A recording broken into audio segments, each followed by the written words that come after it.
ಸನಾತನ ಧರ್ಮದ ಅವಹೇಳನ ಮಾಡಿದ ಉದಯನಿಧಿಗೆ ಕೋರ್ಟ್ ತಬ್ರಾಕಿ.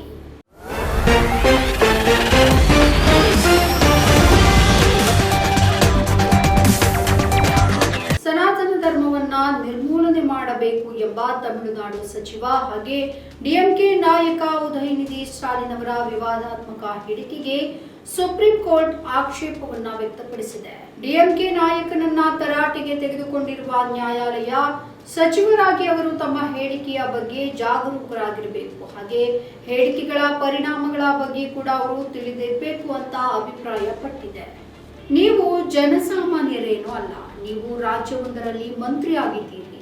ಹೀಗಾಗಿ ಹೇಳಿಕೆಗಳನ್ನ ನೀಡುವಾಗ ಅದರ ಪರಿಣಾಮಗಳನ್ನ ತಿಳಿದುಕೊಳ್ಳಬೇಕು ಅಂತ ಸ್ಟಾಲಿನ್ ಅವರ ವಕೀಲರಿಗೆ ಸುಪ್ರೀಂ ಕೋರ್ಟ್ ಹೇಳಿದೆ. ಅವರು ತಮ್ಮ ಹೇಳಿಕೆಗಳಿಗೆ ಸಂಬಂಧಿಸಿದಂತೆ ಹಲವಾರು ರಾಜ್ಯಗಳಲ್ಲಿ ಅವರ ವಿರುದ್ಧ ದಾಖಲಾದ ಅನೇಕ ಎಫ್ಐಆರ್ಗಳನ್ನ ಒಳಗೂಡಿಸಿಕೊಂಡಂತಹ ಅದಕ್ಕೆ ಒಗ್ಗೂಡಿಕೊಂಡಿರುವಂತೆ ಕೋರಿ ಉದಯನಿಧಿ ಸ್ಟಾಲಿನ್ ಸುಪ್ರೀಂ ಕೋರ್ಟ್ನ ಮೆಟ್ಟಿಲೇರಿದ್ದಾರೆ. ಇದರ ವಿಚಾರಣೆಯ ವೇಳೆ ಕೋರ್ಟ್ ಸ್ಟಾಲಿನ್ ವರ್ತನೆಯ ಬಗ್ಗೆ ಬೇಸರವನ್ನ ವ್ಯಕ್ತಪಡಿಸಿದೆ.